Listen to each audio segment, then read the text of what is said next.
नमस्कार दोस्तों, मेरा नाम है राज के वर्मा और आप देख रहे हैं रिपोर्टर जी। अगर आपने रिपोर्टर जी चैनल को सब्सक्राइब नहीं किया तो सबसे पहले चैनल को सब्सक्राइब जरूर करें, लाइक और कमेंट्स करना बिल्कुल ना भूलें। चलिए एक बार फिर से बात करते हैं दिल्ली के 2025 में होने वाले विधानसभा चुनाव की।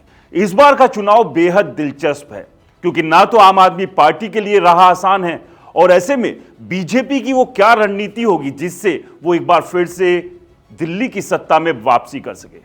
क्योंकि इससे पहले 3 बार लगातार कांग्रेस ने दिल्ली पर राज किया और उसके बाद आम आदमी पार्टी दिल्ली की सत्ता पर राज करती आ रही है। लेकिन शुरुआती दौर में बीजेपी एक बार सरकार बनाने में कामयाब जरूर हुई थी।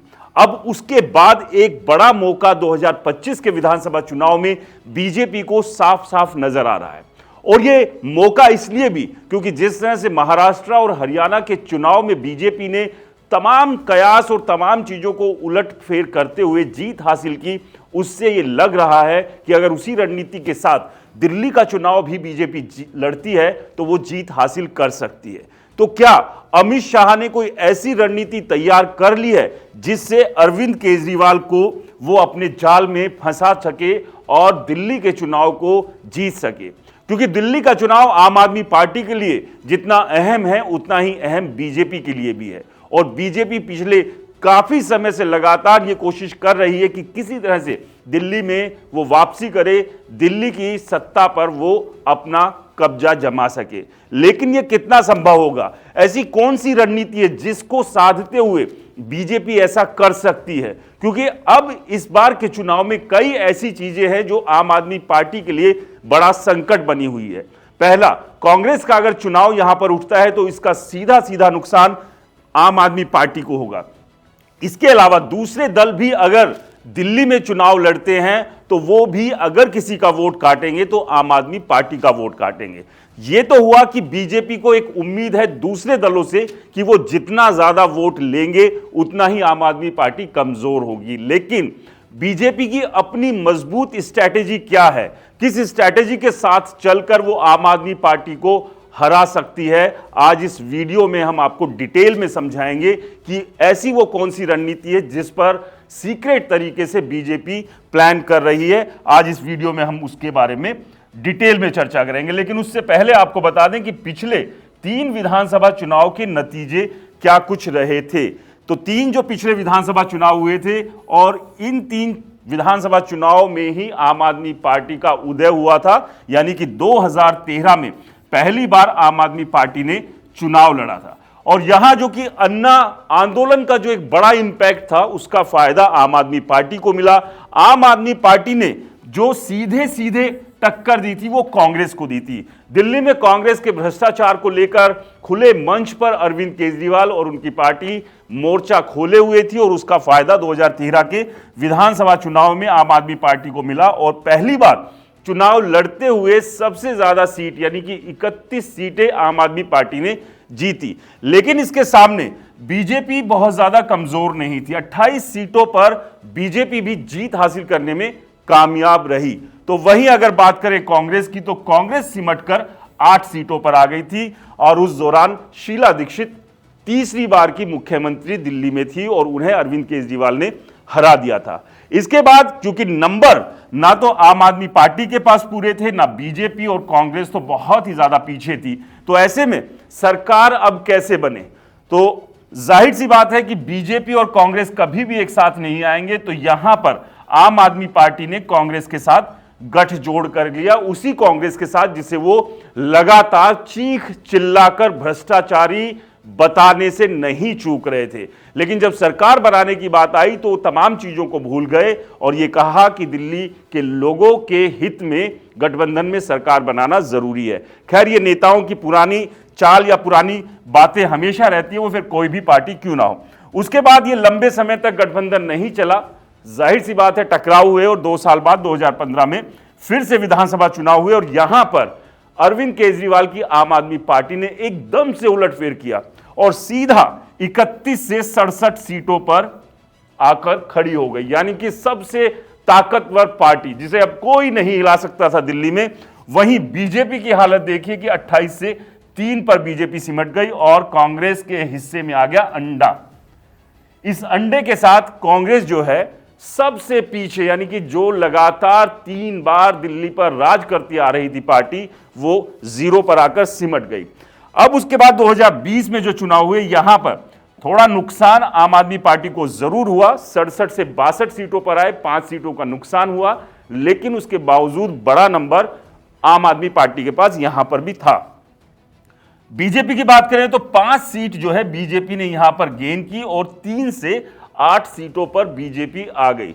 वहीं कांग्रेस एक बार फिर से अपने इस अंडे को लेकर आगे बढ़ी और 2020 में 00 के साथ जो है खाता भी नहीं खोल पाई। यहां एक बात पर जरूर ध्यान देना होगा कि बीजेपी का जो कोर वोट है, यानी कि जो वोट प्रतिशत है, जो करीब करीब 28 से 30% के आसपास है, वो कभी भी खिसका नहीं, वो लगातार बढ़ा है। यानी कि बीजेपी का जो कोर वोटर है वो अभी भी उसी के साथ बना हुआ है। पिछले 3 चुनाव की बात कर ले तो, और वो पिछले 2 चुनाव में बढ़ा है, यानी कि 2015 से 2020 तक आते आते उसके प्रतिशत में इजाफा हुआ है। यानी कि सीधा सा नुकसान अगर आम आदमी पार्टी ने किसी पहुंचाया, यानी कि किसी को खाने का काम किया, तो वो कांग्रेस पार्टी थी। तो ये पिछले 3 चुनाव की स्थिति थी। अब आते हैं यहां पर जो रणनीति है बीजेपी, किस रणनीति के साथ बीजेपी इस बार यानी कि 2025 का विधानसभा चुनाव जीतने की तरफ देख रही है, तो उसके ऊपर बात करते हैं। तो यहां एक बात समझनी होगी कि बीजेपी ने जो रणनीति बनाई है, बीजेपी ने इसे कई हिस्सों में डिवाइड किया और वहां सबसे ज्यादा अगर बीजेपी का फोकस है तो जो सबसे स्ट्रांग सीटें हैं और उसके बाद स्ट्रांग जो सीटें हैं, यहां पर इन्हें विभाजित यानी कि डिवाइड किया है कि आम आदमी पार्टी की दिल्ली में वो कौन कौन सी सीटें जहां वो वेरी स्ट्रांग यानी कि बहुत ज्यादा मजबूत है, इसके अलावा स्ट्रांग यानी कि मजबूत है, वो कौन कौन सी सीटें हैं। तो इसमें से अगर हम बात करें तो 26 सीटें ऐसी हैं जो पिछले 3 चुनाव में आम आदमी पार्टी ने तीनों बार में तीनों की तीनों सीटें जीती है।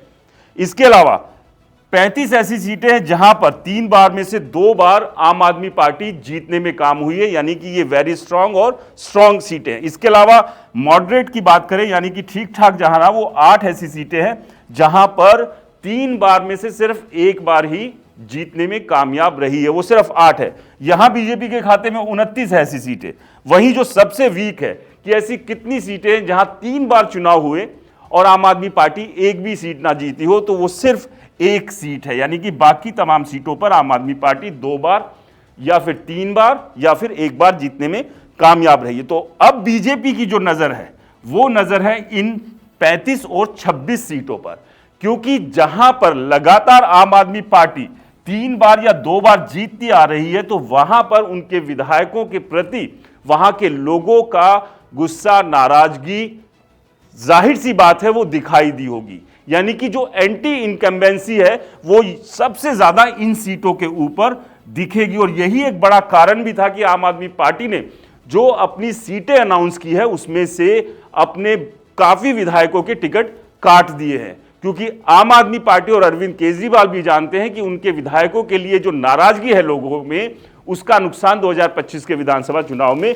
हो सकता है। और बीजेपी की भी इसी पर नजर है कि यहां जहां पर वो लगातार जीतते आए हैं, यहां पर उनके विधायकों के प्रति लोगों की नाराजगी होगी। यानी कि जो माइक्रो लेवल जो मुद्दे हैं उस पर ध्यान जो है वो बीजेपी का इस बार दिख रहा है, जैसा कि उन्होंने महाराष्ट्र और हरियाणा में भी किया था। जो स्थानीय मुद्दे हैं उनको जो है हर विधानसभा के लिहाज से उन्हें परखा, जांचा और उनके ऊपर कहीं ना कहीं प्रहार किया। इसके अलावा आरएसएस का भी जो साथ मिला है, लोकसभा चुनाव में आरएसएस का साथ लेने से बीजेपी ने इनकार कर दिया था, लेकिन जब अपनी भूल का एहसास हुआ तो हरियाणा और महाराष्ट्र में आरएसएस के सामने भी बीजेपी ने सरेंडर किया और आरएसएस ने भी पर्दे के पीछे छोटे छोटे मुद्दों को जो है वो लोगों के बीच पहुंचाने का काम किया। और कहीं ना कहीं यहां पर दिल्ली में भी इसी उम्मीद में बीजेपी है कि ये जो सबसे स्ट्रांग जो सीटें हैं 26 और 35, इनको टारगेट किया जाए सबसे ज्यादा, क्योंकि यहां पर जो नाराजगी होगी लोकल विधायक के लिए वो सबसे ज्यादा होगी। यहां पर जो विकास नहीं हुआ होगा उसको मुद्दा बनाया जा सकता है। और सबसे बड़ी बात कि दिल्ली में आम आदमी पार्टी की सरकार होने के साथ साथ नगर निगम भी आम आदमी पार्टी के पास ही है। तो ऐसे में सफाई की बात कर लें, इसके अलावा प्रदूषण की बात कर लें, इसके अलावा पानी, बिजली, तमाम मुद्दों की बात कर लें, तो उसको लेकर बीजेपी आम आदमी पार्टी को इन सीटों पर खासतौर से बड़ी आसानी से घेर सकती है, क्योंकि यहां पर आम आदमी पार्टी के ही लगातार विधायक रहे। और इसके अलावा आम आदमी पार्टी के सामने एक और जो सबसे बड़ा संकट है वो है शराब घोटाले का, शीश महल घोटाले का और भी इस तरह से जुड़े हुए कई भ्रष्टाचारों का। आपको क्या लगता है, बीजेपी अपनी इस रणनीति के साथ 2025 के विधानसभा चुनाव में आम आदमी पार्टी को पटखनी देने में कामयाब हो सकती है? हमें कमेंट्स कर जरूर बताएं। रिपोर्टर जी चैनल को सब्सक्राइब नहीं किया तो दोस्तों चैनल को सब्सक्राइब करना ना भूलें। नमस्कार।